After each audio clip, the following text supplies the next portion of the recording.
Sooner or later, someone like me is just going to notice that we're still around, and I'm going to point out that all those claims are false.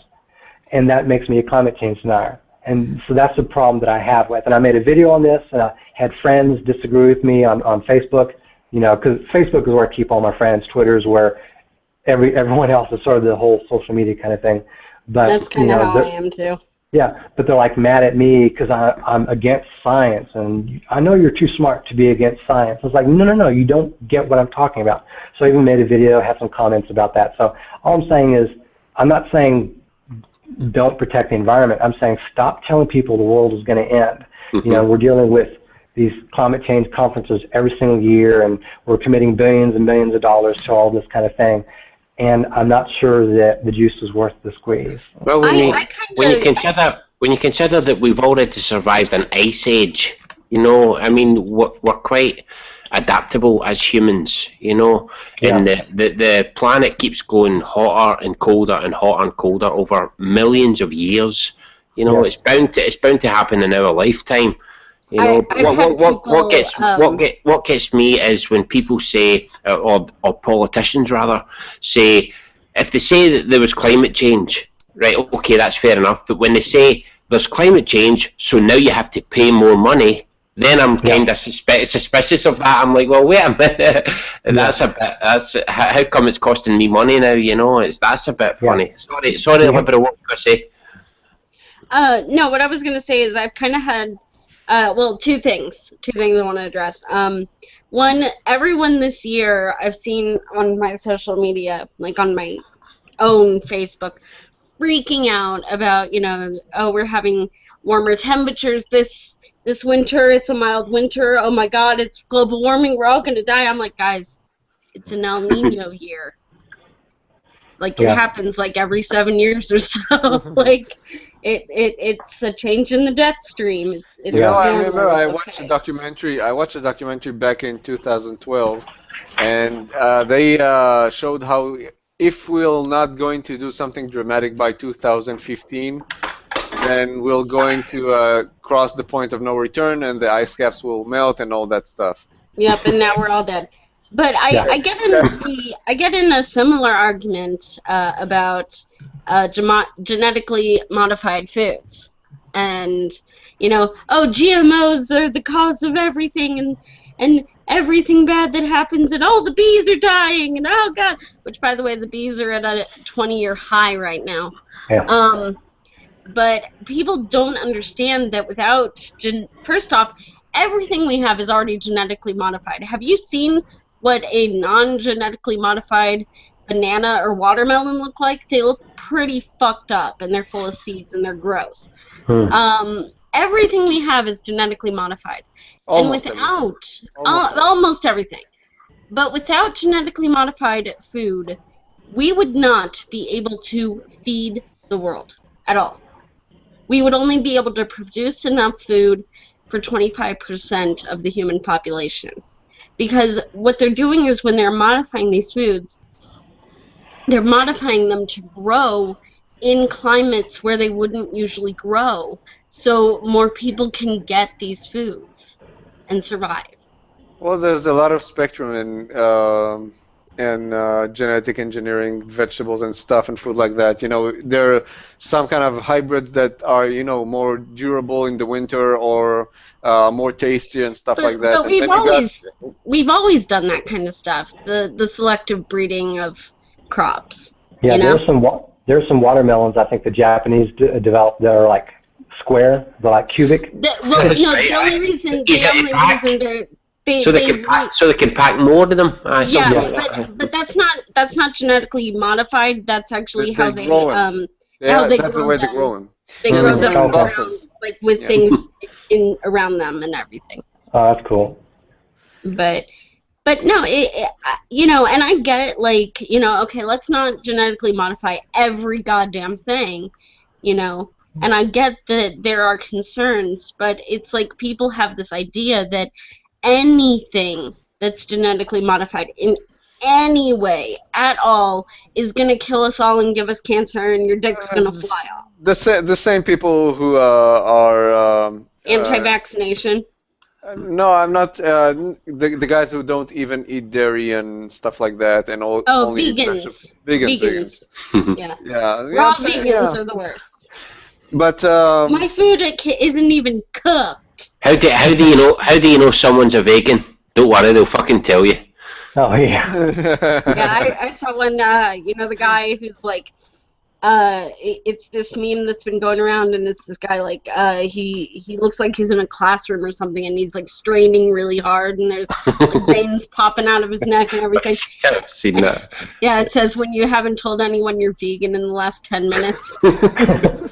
can you find this and share it? I want to see it. Yeah. That's quite a popular meme. There's one that says when you haven't accused someone of rape in the last 20 minutes or something or when like that. when you haven't fought the patriarchy, or when you haven't told someone you vape.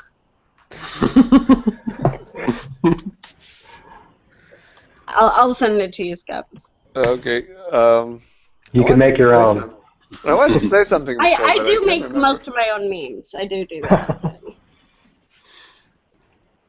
Well, you know what the problem is with what you talked about, that stop saying the end of the world is coming? Then I'm you can't thinking, control what people. happens if it's going to be like crying wolf? You know, what will happen if one day in the future, let's say 40 years from now, it would actually be the case, and then no one would believe them? Well, that's a good point. I mean, they might say there might be a genuine case of the world ending, you know, and people are going to go, well, you said that 40 years ago, you said that 60 years ago, you said that 80 years ago. You know, I'm not going to believe you now. And if you know? everyone is going to be complacent, and everyone's going to die as a result. Yeah, the whole reason why all these disaster claims are being thrown about all the time is because people that are making them, they get something out of it. You know, pay money to my cause, or they'll get government subsidies for this, and you get all these scientists that essentially make money to essentially produce all this information that's essentially used for these claims. It doesn't mean the scientists are corrupt per se, but it just means that all this is going to use by politicians, at least, to essentially create a new agenda. Think about it this way: it's a way of getting free money from people, essentially other people's money, to pay for ways of combating this, you know, that the government uses, and that's sort of what the right looks at it as, just another excuse to get more money from the public that's already dealing with enough. Do you think you mentioned that we need to make the environment more, you know, less do less pollution and stuff like that, but you think that no one would jump on that boat unless they're frightened to death, right? So that's like a tactics. That's like a tactics to get people involved and, you know, develop technology to reduce pollution and stuff like that. Real hard science, but you know, when you have like 99% of all the projections being horribly wrong, and by horrible meaning, you know, everything is going to pot because of it, that's a problem. You know, most people would say, yeah, we should try to, you know, take care of the environment or do better. It's just don't tell us all the wrong things in order to get money from us. So. Right. Well, if we can change the subject, it's one of the topics you mentioned in the message to me, Nick. But it's a topic that we all love. So, if you and Liberal can give your opinion on feminism and MRAs. Okay, I'll give you at least my perspective. So my mother and father are both feminists. They're both second-wave feminists, and they actually marched on the streets with NOW, the National Organization of Women, and you know, they were involved, you know, in a lot of that stuff in the 60s and 70s. You know, and you know, they eventually moved on to other things. You know, feminism essentially reached their goals.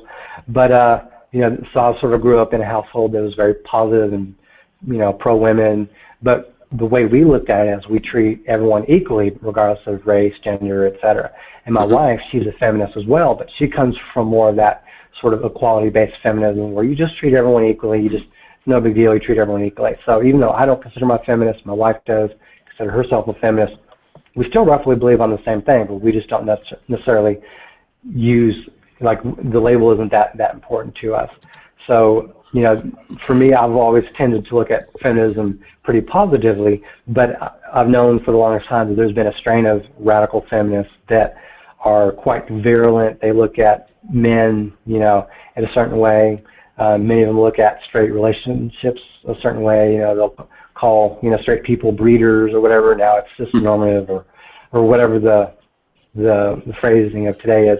And I've never been on board with that kind of stuff. And, you know, that's just something that's always been a part. But in the last decade or so, it's just gotten bigger and bigger and more control of the movement of feminism. So now it's really easy for someone like me to distance themselves from being not a feminist. So I'm a non-feminist, but I'm not technically anti-feminist, because at least from my experience growing up, feminism hasn't had that sort of stain on it like it does today. So. Mm-hmm. So when you say you're not anti-feminist, what you mean is you're not against equal rights for men and women. That's the very basic feminism.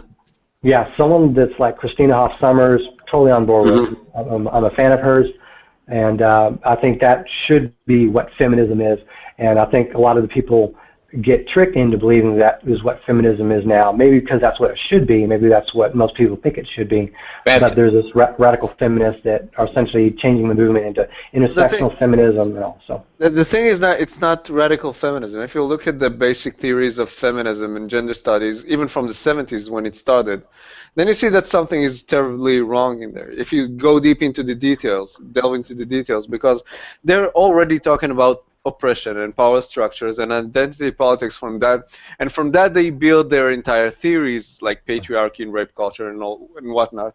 So you got academics doing this work and developing these notions for now like 40 years, and this becomes, you know, legislation. This becomes the Duluth model. This becomes to add to that, Nick, if before you answer, see the feminism that you would say, like, you agree with, you know, the equality between men and women. Would you say that it's now obsolete? Yes, I would say at this point, what we know as feminism today is just totally eradicated that, and that's the message that they're selling, but that's not actually what they're teaching when you get in. So it's like, in a sense, buying a religious cult. You say, here's all these good reasons to be in this cult or whatever, and you're just selling the good stuff. And once they get in and they join, you just keep this onboarding process going. You're sort of teaching them all the other things they need to learn, you know, feminism 201, feminism 301, or whatever. So. What about you, liberal? Do you have an opinion on feminism and MRAs? Liberal still with us? I bet she's checking. I bet she's checking her Twitter. She's checking. I was privilege. fighting with my mute button. The eternal struggle of me and the mute button. So, do I have an opinion on feminism? And MRAs. And the MRAs. You're asking me this. Well, if anybody who knows who I am knows I am vehemently anti-feminist. I want nothing to do with that label. I really hate when people are like, you know, I've had people who are genuinely nice and well-meaning people, you know, describe me, and they have their definition of feminism and everything, and they're like, you know, well, I like you a lot, and I know you're for equal rights, so, you know, I call you a feminist. I'm like, don't fucking call me that. We're no longer friends. Face. No, like, no way. No, I want nothing to do with the label feminism. I feel that feminism really never had a point in existing. You know, yeah, feminism is awful. I will say I am an MRA, thanks to the doctor who is silent. He's always silent. He listens, and he only says something when he knows that it's worthwhile saying. That's what he sits back. He's a quiet man. Listens. It's like Silent Bob. You're our Silent Bob. He is, and then he's gonna go, the sign on the back of the truck. Exactly. When he speaks, it's worth listening to. Yes, and well, you've done it now, haven't you? I can't say anything because. Well, Going, but go on then, doctor, say something. Oh, Mike, I'm what do you too think of tired. MRAs? No. well, the thing is, Bunch of I never rapists, knew. all of them. I never knew that there was a men's rights movement Same here. until I found Rantzerker Cam's videos. And you know, when I found his stuff and I started watching, I'm like, you know what? Yeah, that makes a lot of sense. You know, and so I've been talking to a lot of people about men's rights recently, and like one of them is a friend of mine's mother, who is in her, you know, I won't be mean and tell her age, but let's say she's old enough to have a 27-year-old son. So I was talking to her recently about it, and she grew up in a time where feminism was, rah rah, burn your bras and all that shit. And sorry, my cat's meowing at me. And so I was talking to her about it, and I kind of explained, where feminism is now, and explained to her about men's rights and the fact that, men have no ability to walk away from parenthood when women can, and, they have no option to see their children when they want to in a lot of circumstances, in most circumstances. And I explained to her how circumcision actually works and how it's actually done in this country, and the fact that it's completely unnecessary. And she was like, okay, so yeah, I'm an anti-feminist. All right.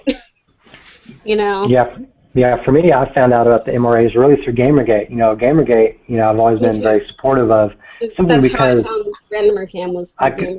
I could see the struggle, and it's like, hey, these people really get individual rights, and they understand that there are some pretty dangerous people out there that are trying to really, hate to use this term, oppress others, but for really crazy reasons. And you come to find out that really it's the same people that are going after MRAs as they're essentially going after gamers, and they're trying to push this sort of narrative that I don't know, that I just consider crazy. So that was how I learned about MRAs, that they're also fighting this, and I didn't really realize just how bad men had it in terms of not having the same rights that women do for a lot of things, particularly as parents. So.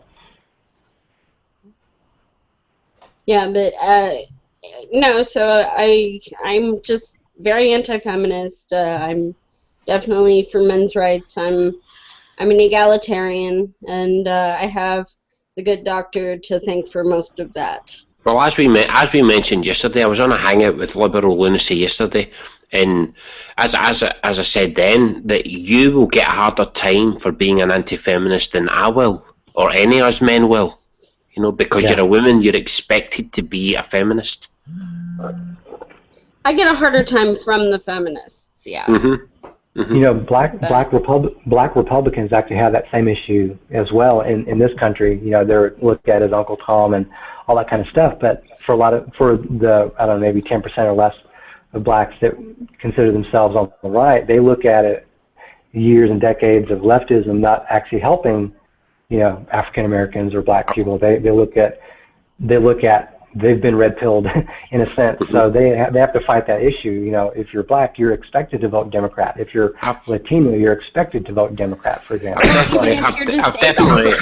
I've definitely noticed that, and again with Liberal Lunacy yesterday, I mentioned this. Do you think that when it comes to black people, and I know I'm stereotyping here, right, and I apologise up front, right, but do you not think that Donald Trump appeals to black people with his swagger and his boasting about money and stuff like that? Do you not think he appeals to black people there? I think he does, because he's very anti-establishment, and I think a lot of the black people in America, typically because they've been sort of in that left-leaning side, they're against authority, they're against the man. It's something that it's maybe part of their culture, it's not technically racism because it's just something that they've lived with as a culture because of racism that occurred 100 plus years ago. And I think that's why Donald actually appeals to them, because he's like, no. He just completely throws off. He'll even argue against the Pope. So, he'll take on anyone. He's also not ashamed of having money. and having Yeah. earned a lot of money. So I think again that's something that appeals to black people, where the ways like he boasts about having money. Yeah, he seems to be the last person to have white guilt or rich guilt or yeah. I think that's appealing to a lot of black people. Can relate to that, where you know there's a bit of, as they would call it, swagger. You know, he doesn't apologise for being rich. You know. Yeah. I think that's think about it this way. Would you rather listen to someone that doesn't have any money, or would you rather listen to someone that's a billionaire and is very proud of making money and is very a strong advocate for it? So that's why he has, you know, maybe a certain pull that your average politician doesn't. So what do you think about for the first time ever in America, a businessman being the president rather than a politician? This isn't the first time. Surely. I mean, who else would be? Who would you consider a businessman? Our original guys were all businessmen and farmers and stuff. They were statesmen. Okay, maybe in recent times, then, you know. Modern day, yeah. Yeah, well, I think the big difference is that he's not just a businessman, he's a billionaire. I think he's probably the richest candidate, you know, compared to all the previous ones. And he's so much richer than everyone else. You know, like Jeb Bush has $120, $130 million poured into his campaign, but that's not his money. He does happen to be a millionaire, and he's rich and former politician. He has to answer to people. Yeah, compare a millionaire to a billionaire. Billionaire is completely funding his own campaign, and he's not shy at all about like using black people in his campaign. You know, one of his top spokeswomen is black. He has a couple women like Diamond and Silk. They're often, you know, preaching essentially, you know, for lack of a better phrase, him proselytizing. So he's been a businessman for 20 years. He's been very out in the open. Everyone knows him. Everyone has seen him on TV. You know, maybe a lot of people that are at home all the time, maybe even on welfare, they're used to watching him. They're comfortable with him.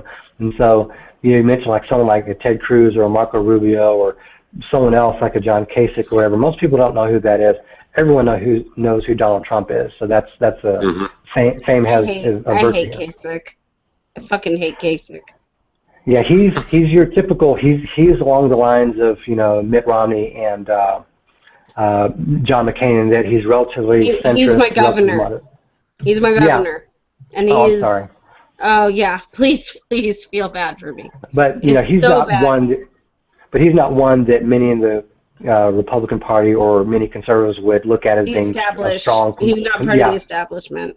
Yeah, he's an establishment. He's not very conservative. He's establishment, but he's not established. If that makes sense. Yeah. So, cultural Marxism and social justice warriors. How would you describe cultural Marxism? Again, it's one of those political terms, you know. Yeah. So, while it's not my area of expertise, I think what we've been able to see is that Marxism was that whole economic theory that's essentially socialism, you know, and that didn't work out because people like money. Capitalism tended to be a better economic system than socialism, so that kind of fell by the wayside. But a lot of these people still believed in that sort of philosophy, and they turned it over into that whole social axis in terms of civil rights and oppression and all that kind of stuff. That's where cultural Marxism came, and that's why you have something called cultural libertarianism as sort of a counterbalance to that. Cultural libertarians don't typically care too much about socialism or capitalism it's not an economic movement, but it's a social movement in terms of individual rights, civil rights, natural law, and all that kind of stuff. Just valuing that over, you know, the collective and social justice and all that kind of stuff, at least as far as that's concerned. So that's where cultural Marxism took off. And, you know, as a conservative, I have all the same issues that I have with socialism, you know, Marxism. I have the same issues with, you know, cultural Marxism. So for me, you know, I'm actually so I used to have a view on liberals that was like, oh, they're just this monolithic block, and they actually hate freedom and not actually very liberal. And, you know, now thanks to Gamergate and all the things we've been seeing, you know, we see that's not the case. There are actually a lot of liberty-minded liberals that have a problem with cultural Marxism, and so I'm very happy to align myself with them, very happy to align myself with Gamergate, MRAs, many of them. Oh, Nick's cut off. I don't know what happened there. It must have been a bad internet connection or something. Whoopsie. That it happens. It happens sometimes. And Sh1tlords cut off earlier on as well. Yeah. For some reason, I kept on hearing you, but my Firefox crashed. You should be using Chrome. Chrome's the place to be. No, you can't. At least for Hangouts, maybe. Yeah. Maybe they've made it so that it doesn't work properly on Firefox or Internet Explorer. Yeah. You will never convert me. Who uses Actually, Internet it Explorer? won't work on Chrome for me. I don't know why. Chrome's good. Chrome's good. Apart from, there's only one problem I've had with Chrome is when you upload a video to Twitter, you know that way you have to trim the video. You can't do it. Nick's back. Sorry, Nick, you got cut off there. But you're back. Yeah, You're back with us. Yeah, so basically, like, I'm right-wing, I'm a libertarian, right-leaning. I'm pretty happy to associate myself with a lot of liberals who actually advocate liberty over tyranny. They advocate, libertarianism over authoritarianism. So I've always been on board for that. So hope that's where I left off. That is pretty much. I just got cut off. It must be a bad internet connection. But we're coming up to what time is it now? It's 2 minutes past 11, so we're at the end time, really. We usually just go for about 2 hours because any longer than that, people don't want to listen, So are you all happy to leave it here? Yeah. Yeah, that's fine. I'm glad I was able to come on. Yeah. Well, thanks very much. Thanks very much, Liberal Lunacy and Nick Carroll, for joining us. It's been very entertaining, very opinionated, which I like. I like people who are opinionated. Opinionated seems to be seen as a negative thing. I see it as a positive thing. So that's just me.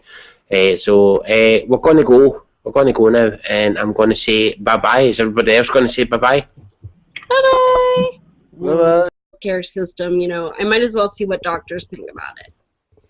And what he told me is the devil's in the details. You're not going to find a doctor out there that doesn't want everybody to have access to health care. Mm-hmm. But the problem is, first off, we don't have the amount of healthcare professionals needed to treat all of these people.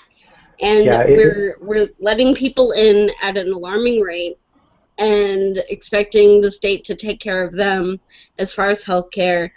Obamacare changed the full-time work week from 40 hours to 30 hours, and they thought, well, that means more people will get full-time work, and it's like, no, you just cut a bunch of people's hours. That's all that happened. Yeah. So here's the deal with Obamacare, as I understand it. And you keep in mind, I'm a political layman. This is my expertise. But so we have a bit of a corrupt system in the first place. So when you introduce something like a union, there are pros and cons with the union. One thing you don't get with a union is openness and competitiveness. So the American Medical Association, for example, here in the States, is, for lack of a better term, a union. And there's only a limited number of associations, and agencies that are allowed to deal with that. And, they're all on the public dime. And there's a lack of competition. And so the insurance companies, they don't have to try to really compete with each other because there's so few of them. And now what you're going to do is dump on top of that socialism on already really high prices. And you're going to eliminate competition. When you hear the term single payer, that's literally just the government. And governments have never been known to be terribly competitive or efficient. And so you're basically putting this on top of crony capitalism. So when you hear the term crony capitalism, it's usually a result of two things: governmentalism and corporatism. A corrupt government working with corrupt capitalists or corporations, etc., to essentially eliminate competition, get tax breaks, and then do all this kind of stuff. And then that's essentially where we get crony capitalism. So we have to deal with that, with corruption, with both our government and the businesses. The thing about the government is the government has they're the ultimate arbiter of power. They can take all your money away, they can take all your possessions away, they can imprison you, they can kill you.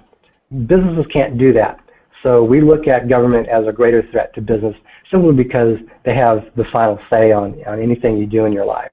But what you're getting the flaw with Obamacare is essentially you have a shit sandwich. You have really crappy bottom and a really crappy top, and so that's what we have to deal with. That's why it's so much more expensive here in terms of taxation to fund this system as opposed to Europe, which has been doing this for a lot longer and has happened to not necessarily work out the bugs, but they've managed to just drive everything down. Well, the more you talk, the more questions I have for you, but okay. I'll just lay them out and you can answer them or not if you wish. The first question is if we can ask you, who are you voting for?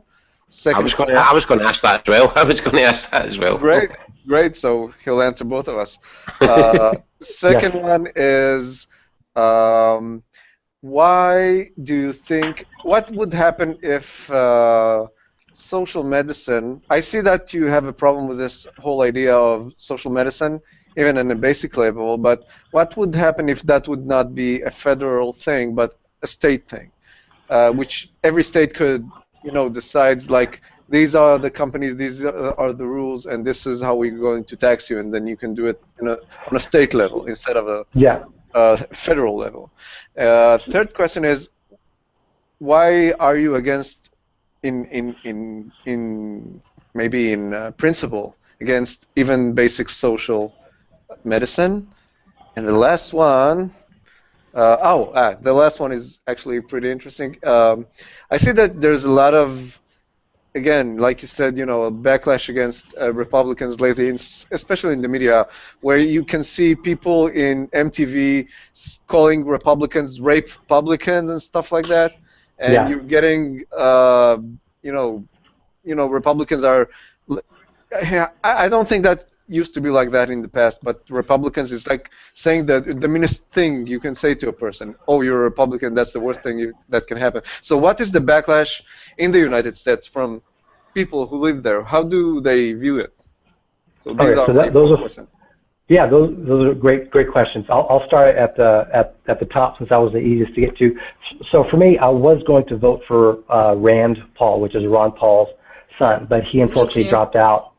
Yeah, he unfortunately dropped out. I'm devastated. I'm devastated. Yeah, I'm a little crushed myself. So just as a little bit of perspective, in 2008, that was the last year that I had voted for a presidential candidate, and I did so reluctantly. I voted for John McCain, and I actually felt, for lack of a better word, dirty for doing it because he's not my type of a conservative. He's very much establishment, very much moderate, and he's an example of why about 9 million conservatives did not vote in the 2008 election, simply because he just did nothing for us. And knowing what I know now, I would have voted for Ron Paul then. I would have wrote his name in or whatever. But at the time, I was so demoralized by the whole thing. I gave up politics for years. And then actually last year, or late 2014, because of Gamergate, I actually got interested in politics again and in the actual moral issues of why people would be politically influenced one way or the other. So for what I'm likely going to vote for now is likely Ted Cruz, although I don't agree with him on everything, but he's probably the closest. I'm not for Trump per se. I like a lot of his rhetoric, but there's a lot of things I don't like about him in terms of how he acts and treats people.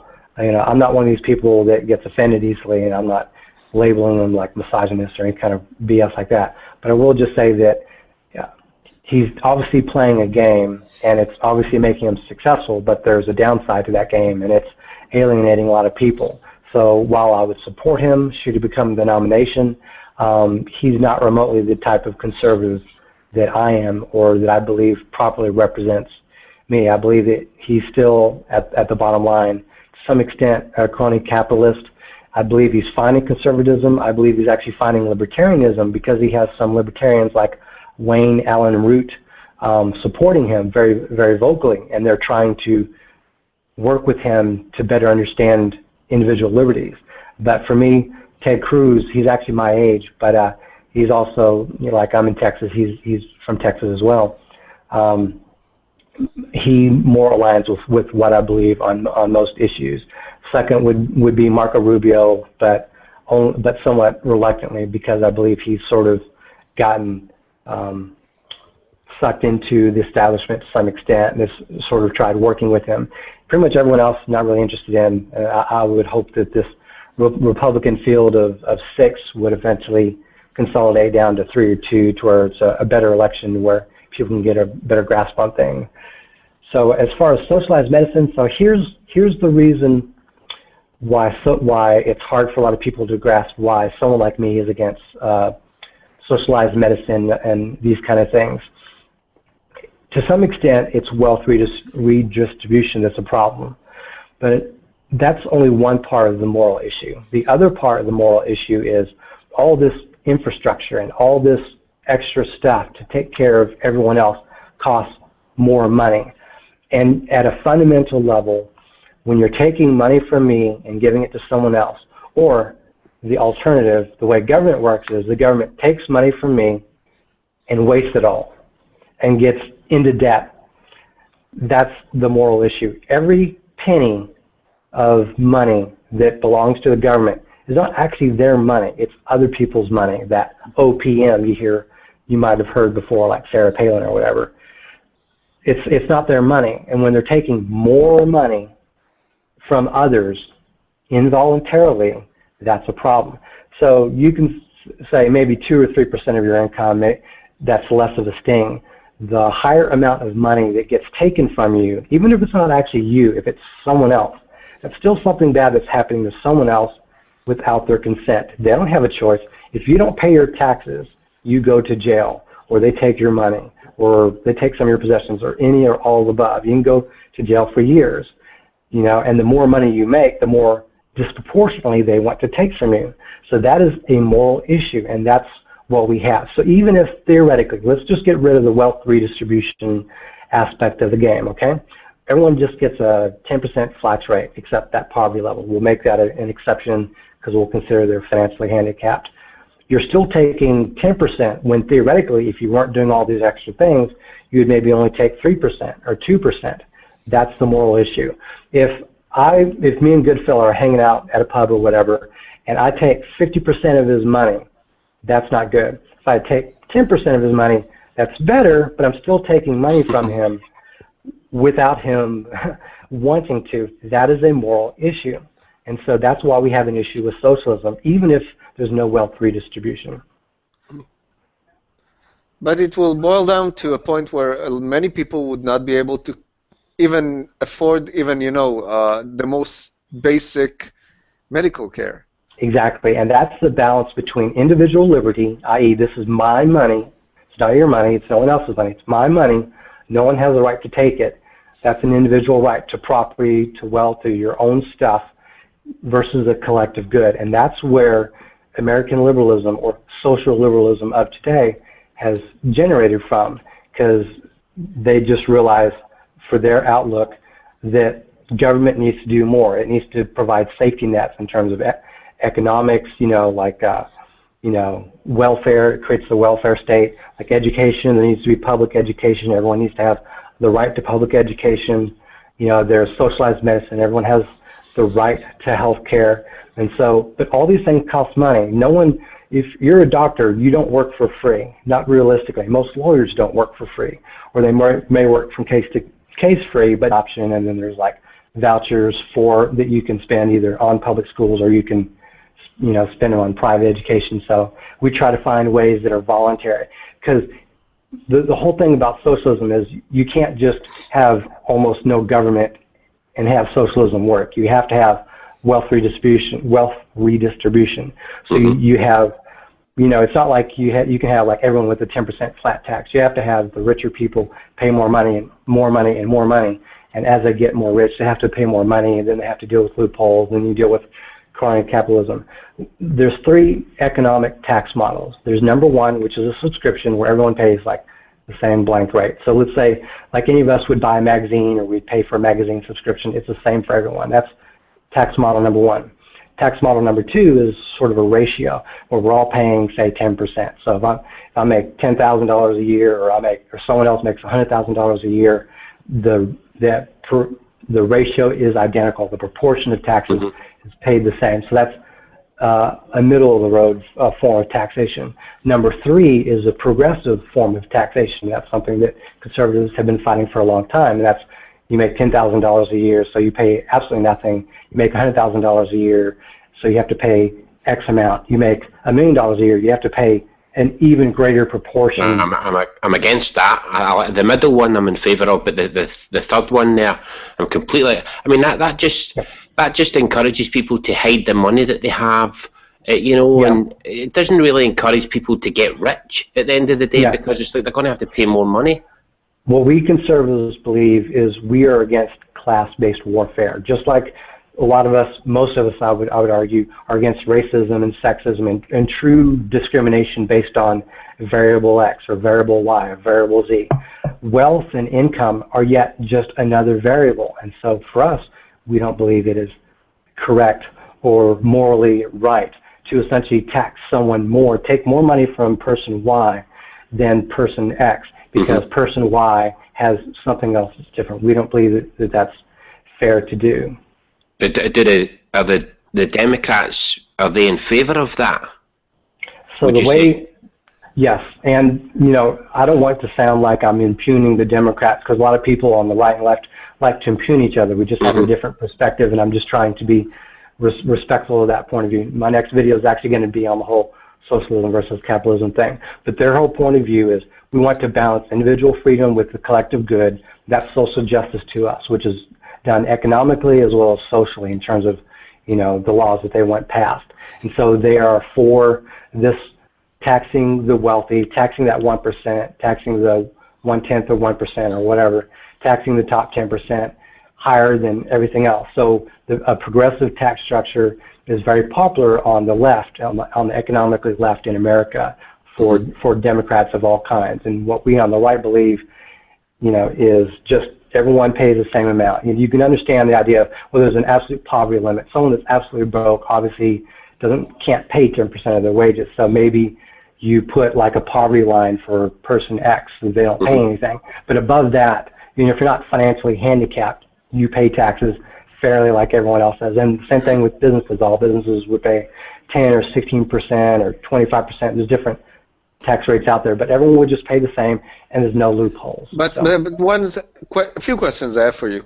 When you say the same, you mean that they pay the same in percentage or in absolute numbers?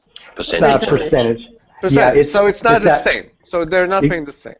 Exactly. Yeah. Correct. What none of us advocate is not the subscription model or that progressive model. For us, we look at that compromise in the middle. Everyone just pay the same ratio or proportion of their income, provided they're not financially handicapped and below that poverty level. So. Okay. Another interesting question, and just I'm interjecting with before I'm asking my question is, did you listen to Dennis Prager's lecture on 10 ways liberalism is bad for America? I want to say I think I did a few months ago, but I don't recall anything about that. It actually was pretty interesting, and he made some great points, but I got reminded about that lecture because you said something that you don't want to impugn people from the left. Yeah. And he said something very interesting. He said, well, I am a conservative, but most of the liberal people most liberal people are good, kind, and great people. And it's the only thing is that they have the wrong ideas as far as I'm concerned. But they cannot say the same thing about us, by the way. He said, I'm quoting him, and he said, I know Larry King, and he's paraphrasing him when he's saying, Larry King is always asking me, what's it about conservatives, and why is conservatives find it so hard to be, what is the deal with them and kindness? Why they cannot be kind, Yeah, that's a bad rap. Yeah, that's a bad rap we get. We're viewed as unkind because we don't want like socialized medicine or whatever. And I'll get back to that point, good fella, in just a moment on the socialized medicine bit. But like we do not advocate for all these social services. Like let me put this in well, maybe that's too soon. I was going to say, so our government, the United States federal government alone, has 6 million people working for it. That's 3.1 to 3.2 for the Department of Defense, and then everyone else is like 2.8 or so million is for everything else, for just the federal government, not state and local.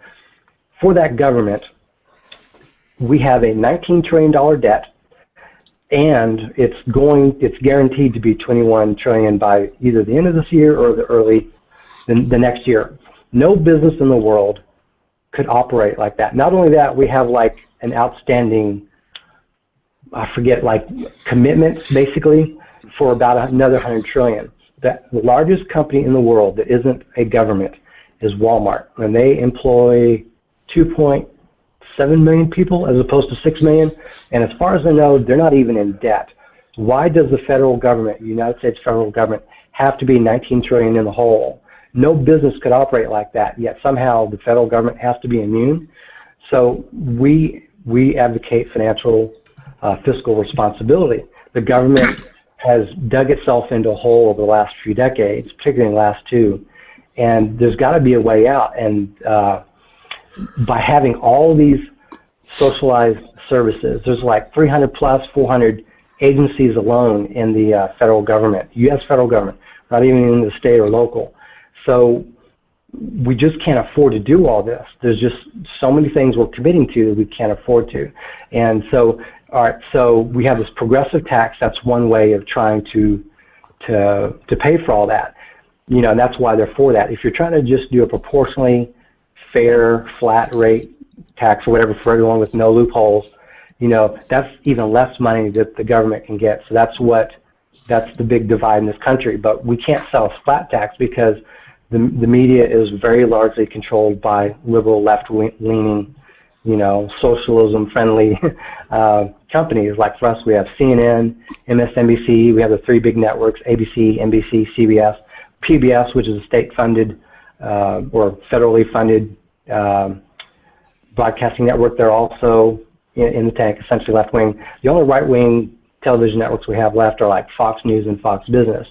And you know, it's very similar in newspapers. Most of the newspapers are left-leaning, and they're just simply not going to cover certain things like fiscal responsibility. They're never going to look at anything that's done right by capitalism. There's a certain set of, you know, and that's the difference between the left and the right. We both have our beliefs on liberties, individual or otherwise, but they're each fighting for different sets of liberties and not so much for the others. And what a lot of us in the libertarian front, you might say, we're trying to advocate for all those rights, but we still prioritize individual rights over the collective rights. So, anyways, I'll digress. I saw some. Oh, sorry. No, go ahead. I just first off, I am pretty much where you are. I'm a right-leaning libertarian at this point. I used to be more hardcore conservative, but you know, I've kind of eased up a little bit in the last couple years. Yeah, I'm socially moderate but fiscally conservative. That's how I look at myself. Yeah, that's how I am too. But I saw this great meme about a year ago, and it was a libertarian believes that a gay married couple should be able to defend their private business with a gun. Yeah, sounds good to me. Sounds like a compromise. Exactly, I love it. So this is something that I think Rand Paul as well as Ron Paul have mentioned in the past, and they're libertarian-leaning conservatives, and they've mentioned how like the left is good at protecting like social liberties, and the right is good at protecting economic liberties. We try to protect them all. So that's one of the ways, you know, we try to do that. But and that's why we're not popular with either. You know. Yeah, we think we're viewed as uncaring or unfeeling because we don't want, you know, these sort of blanket coverages like socialized medicine, and we want competition. It would solve all of the healthcare issues in this country. And I know you guys are over, you know, where you guys have the socialized medicine and everything, but Obamacare has pretty much destroyed anything. Okay. It's so bad over here right now. Go ahead. Can I ask what you both think of this quote? This was said years ago by George Galloway. Now it doesn't matter if you like or hate George Galloway, right? But he said that in Britain, if you collapse on the street, the paramedics will come and they'll check your pulse. But in America, if you collapse in the street, the paramedics will come and check your wallet. What do you think of that quote? That's somewhat accurate. it's somewhat accurate, but the problem is Obamacare. Like, I actually talked to my doctor about it because, you know, I figured, okay, if I want to know about this whole health. No, right, we're live now. Now we have Liberal Lunacy with us, but we should be getting Nick Carroll joining us soon. I will put your name in the title, Liberal, right? As soon as I get round to it. Say hello, everybody. Hello. Everybody. You'll know who's who. So I think we should get right on with it by starting with this article, right? Because it's brilliant, right? It's just brilliant. Sierra shared it on Twitter earlier. I thought it was fantastic. You know the way there's more women, there's more men than women in engineering, right? Mm-hmm. And you would think that this was down to individual choice. Well, it's not, right? What it is it's because of the language that's used. That's what puts women off going into engineering, right? Is this article? I'll leave a link in the description, but I don't want to show it on the screen just so that I can put a little quiz, you know. And what they found was because they're not using feminine words in like job descriptions and engineer qualifications and responsibilities and stuff, it's putting women off going into engineering, right? You know, it's like for example, what? Right, that's what I'm going to show you. I'm going to give you a feminine and a masculine definition, and you tell me which is which, right? But so now you know when you don't see women, you know, lifting up rubbish and putting it in the back of a truck, you now know why, because of the description of the job, not because they don't want to do it, right? So I'll give you two examples, right? One feminine, one masculine. This is the engineer company description. Now you tell me which one is which, right? So this is the first one. We are a dominant engineering firm that boasts many leading clients. We are determined to stand apart from the competition. The second one is we are a community of engineers who have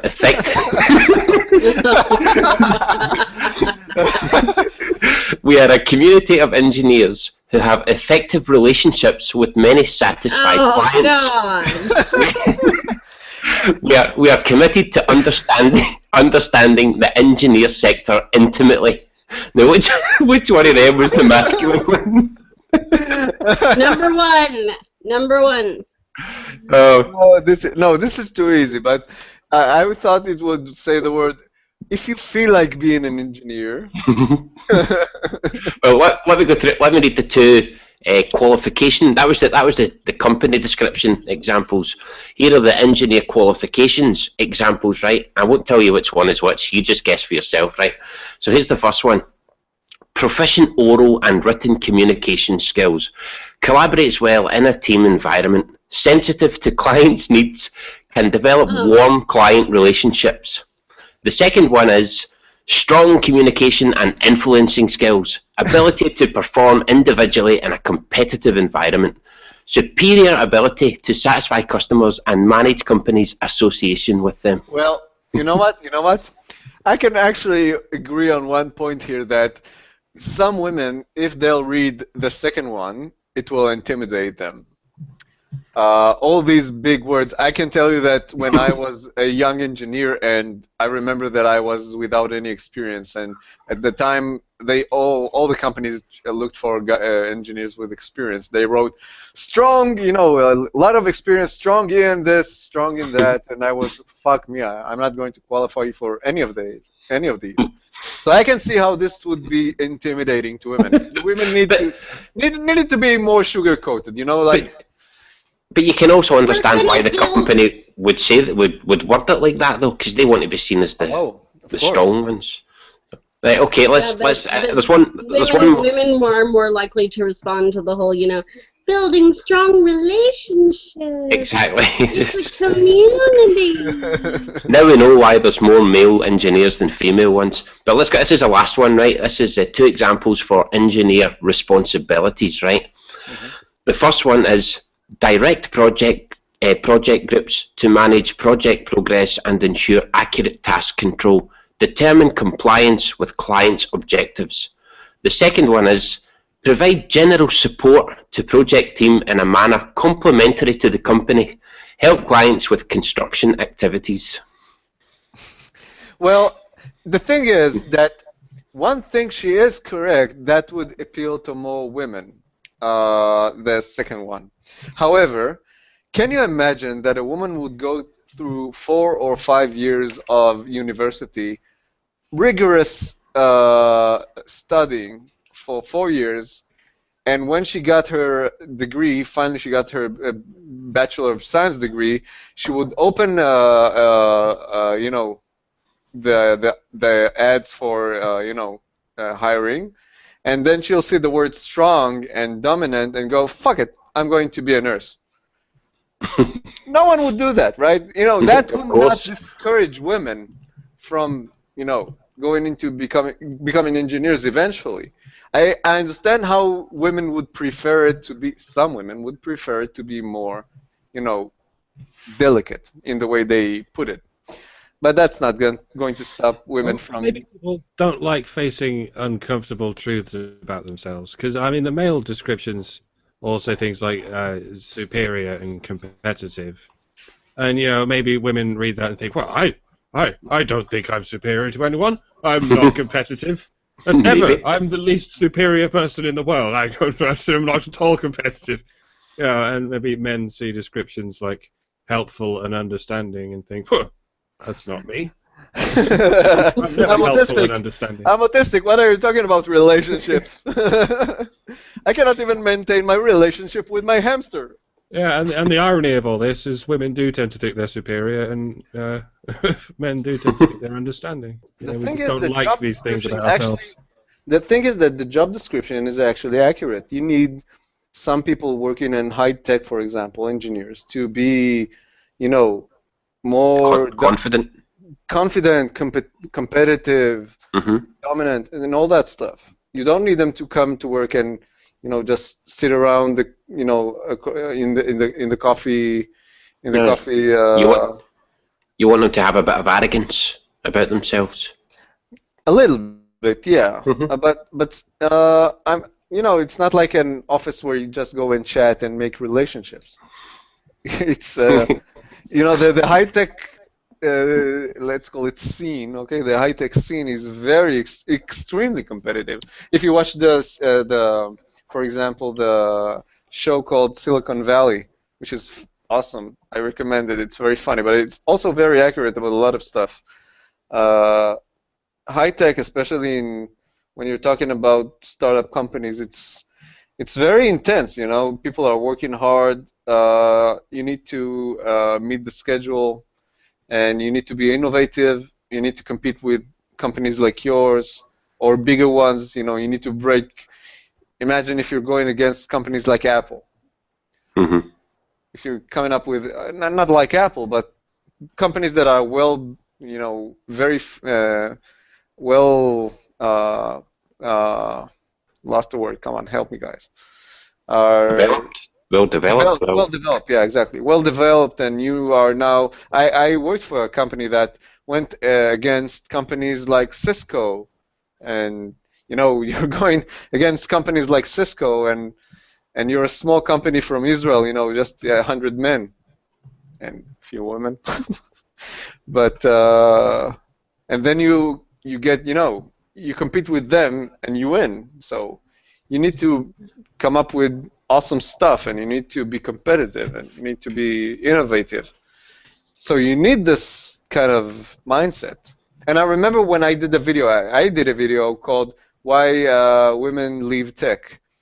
It was a video that you got a so-called distinguished professor who wrote a study about why women leave tech, and she talked about all kinds of discrimination against women in the workplace, and that's why so many women leave. And she said, well, women are expected to be technical and competitive, and I'm fuck. What the fuck are you talking about? Of course they need to be technical. They're fucking engineers. What do you want them to be? Caregivers? Fucking Emily. I was like, but It's, I was it's patronising to women, though. I mean, like this article I was just covering there, it's patronising to women. You know, that's all that is. It's saying that women, you know, you have to word things a certain way because women are delicate. Well, they're not delicate. Stop treating them like they are. You know. Yeah. And imagine it on the flip side. For example, if you're going to apply for, let's say, like a kindergarten teacher, okay, for little kids, and you say, oh, don't write. You need to be a good listener, or you need to know how to talk with children. Be a competitive, dominated. No, to attract the men. That's why we don't have male kindergarten teachers, because it's the ad is not suited for men. But saying the shit they say, like building relationships with companies compared to being dominant in the field. I know who I would prefer to work for. You know, the one who's dominant in the field. You know, they're not interested in personal relationships and all that. It's a business. It's not about, they want the ones they can be friends with. Yeah, but eventually, if you go to a few, if you have a little bit of experience and you went to a few interviews, then you know that all that is written in the ad is a lot of it is bullshit, right? They say you need at least 5 years of experience, but if you got one, maybe they'll call you and maybe you'll get the job if you're good enough. Or, it's a bullshit game, though, isn't it? The employer bullshits, and the employee or potential employee bullshits the employer. It's a big bullshit game. Yeah.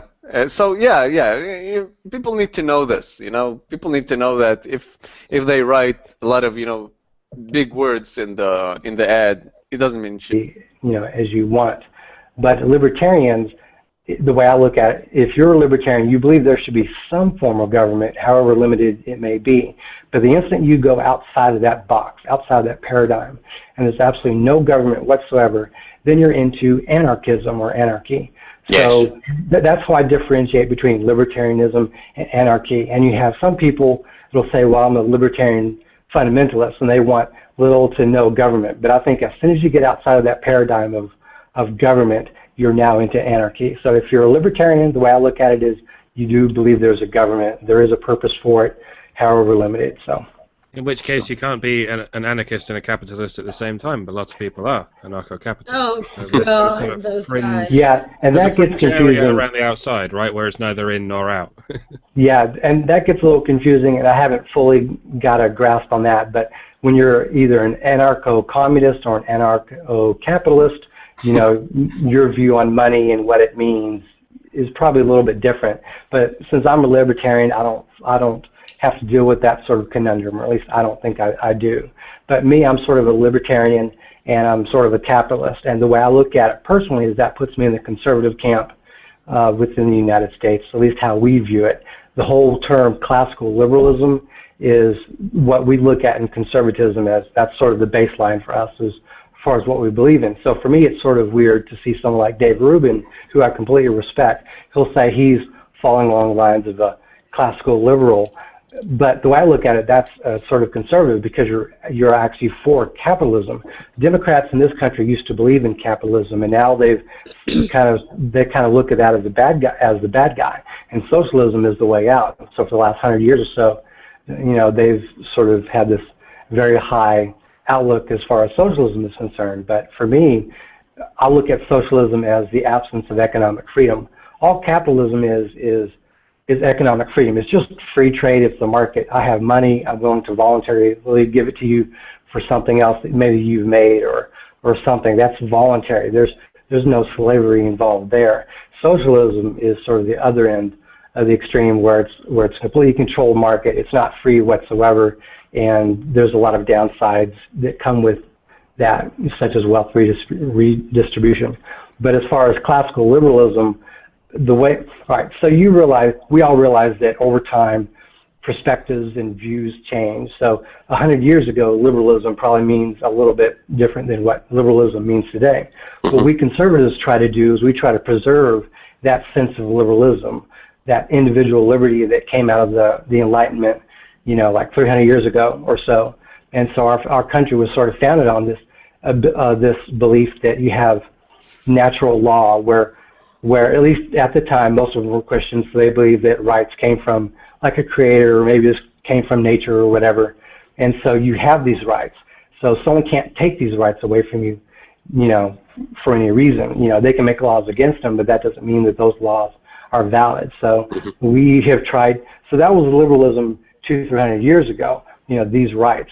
And now we look at, there are some challenges to that by some American liberals, some American conservatives, and certainly by the progressives and the neocons of today. Well, there's a lot of people send me this political compass thing, and they say you should take this test, but I've never taken this test because I don't know who made the test. I need to know who made the test. I mean, say for example it was a Democrat, right? Just for example, right? It was a Democrat that made the test. They might say everything that they believe in is good and everything that the Republicans believe in is bad, therefore making the test biased in some way, Well, the test is biased in a way, but it's not asking you questions of good or bad. It's just going to take your answers and direct them to supposedly the right direction. Either like do you agree with this statement or not? Yeah, it seems somewhat how much outcome-based. do you agree? Yeah, it seems somewhat outcome-based as opposed to ideological-based.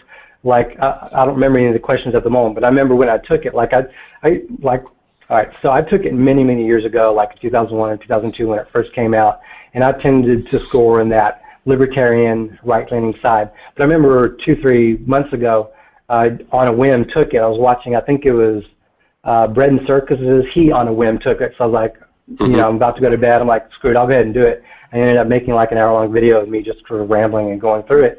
But it's one of those things where I noticed as I was doing it, the questions just seemed to be like outcome-based. Like, I can't even come up with an example, but I could tell once that I was finished taking the exam that it didn't quite capture what I was believing. And what this test put me at was completely in the center and only a little bit in the libertarian side of thing. And I remember as I was going through it that some of these questions I put in context of, well, the states have certain rights, federal government has certain rights, states have certain rights.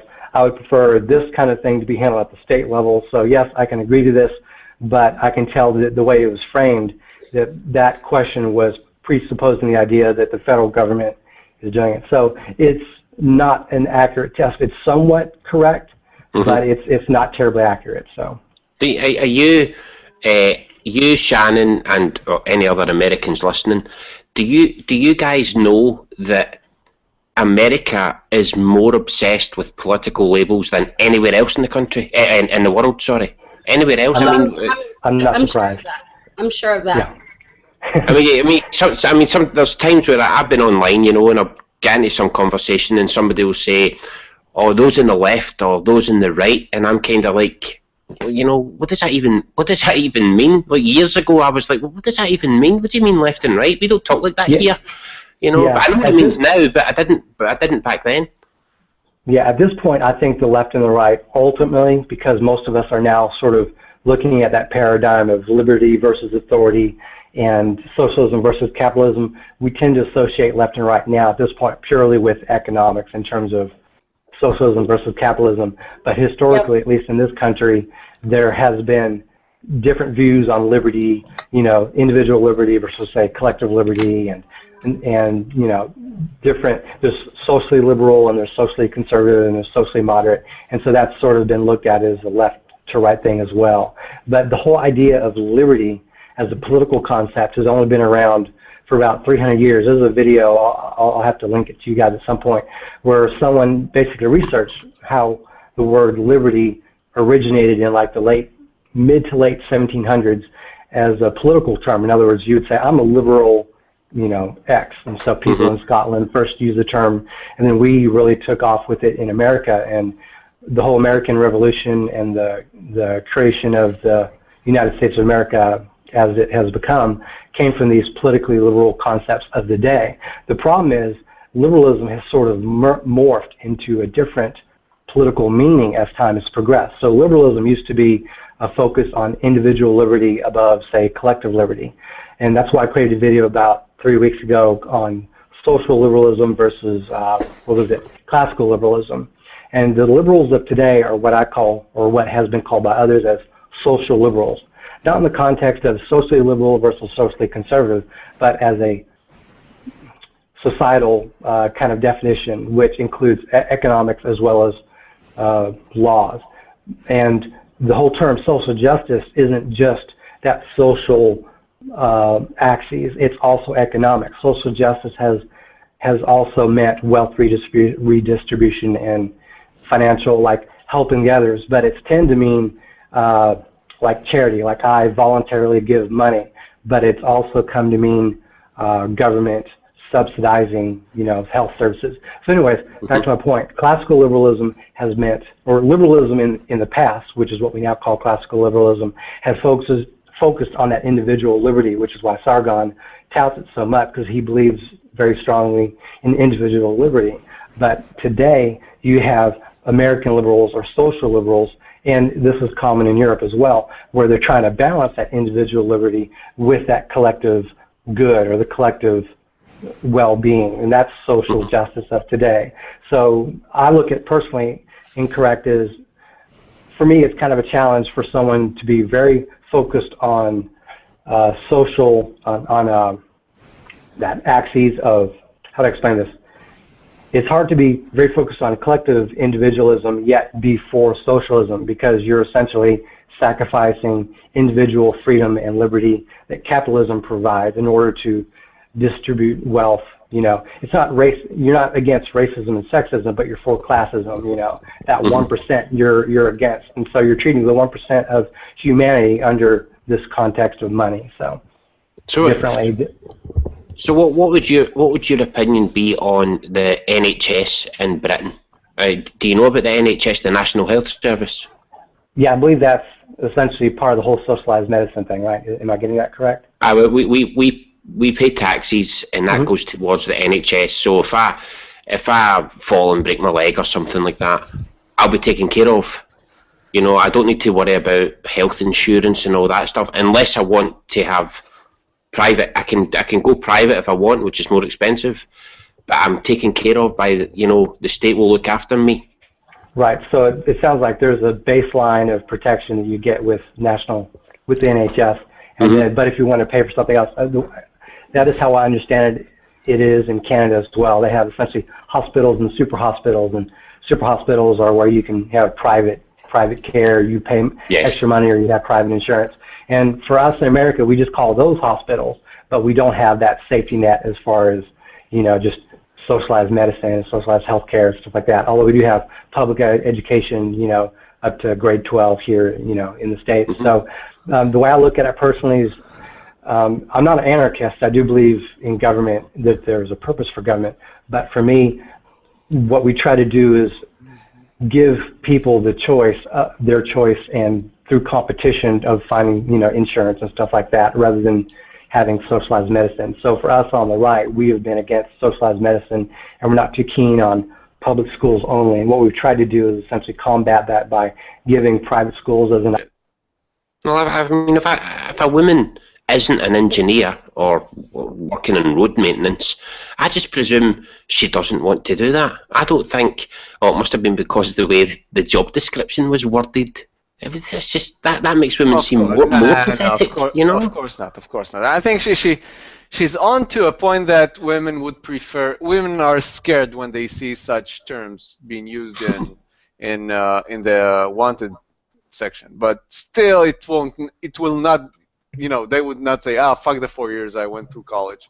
I'll just go be a nurse or a kindergarten teacher. It's not going to be like that. Well, there's an article. It's true that the tech world is a more masculine world.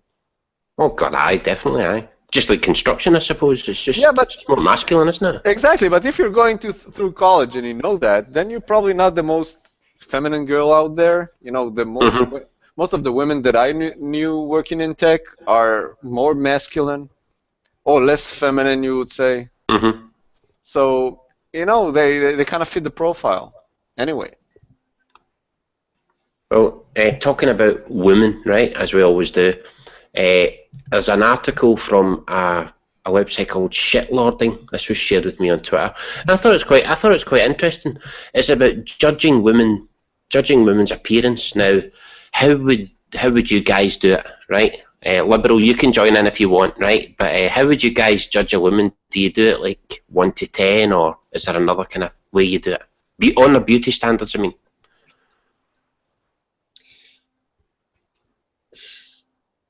Like, are we just saying women in general? Like women in general. How a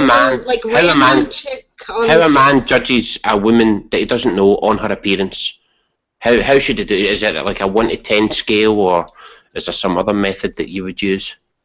Well, I'm bi, so do I get a say in this too? Of course. Cool. Hey, look, equality. We're only talking about appearance. We don't care about personality, none of that crap. Just talking about her appearance. And say we were describing her to someone else. How would you do it? Would you say, oh, she's an 8, or would you say something else?